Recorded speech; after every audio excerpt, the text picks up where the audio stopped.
નાના બાળકોના કલરવથી દરરોજ ગૂંજી ઉઠે છે રાજ્યની તમામ આંગણવાડીઓ.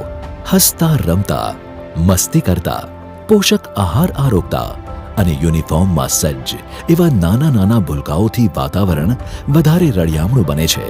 આંગણવાડી કાર્યકરોના હેતાળ વર્તનથી બાળકોને કદાચ માતાની યાદ નથી આવતી. આ આંગણવાડીની યશકલગીમાં ઉમેરાઈ રહ્યું છે એક નવું મોરપીંછ, એટલે પ્રોજેક્ટ પાપા પગલી.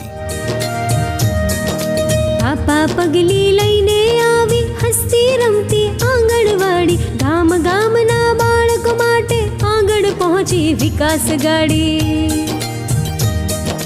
પાપા પગલી લઈને આવી હસતી રમતી આંગણવાડી. ગામ ગામના બાળકો માટે આગળ પહોંચી વિકાસ ગાડી.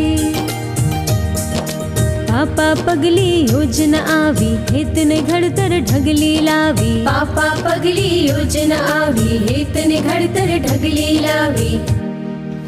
સમગ્ર ગુજરાતના વાલસોયા બાળકોના ઉજ્જવળ ભવિષ્ય માટે બાળક જ્યારે 3 વર્ષનું થાય ત્યારથી જ તેના શિક્ષણ અને સર્વાંગી વિકાસનો પાયો મજબૂત બને તે હેતુથી ગુજરાત સરકારના મહિલા અને બાળ વિકાસ વિભાગે પ્રોજેક્ટ પાપા પગલીની શરૂઆત કરી છે.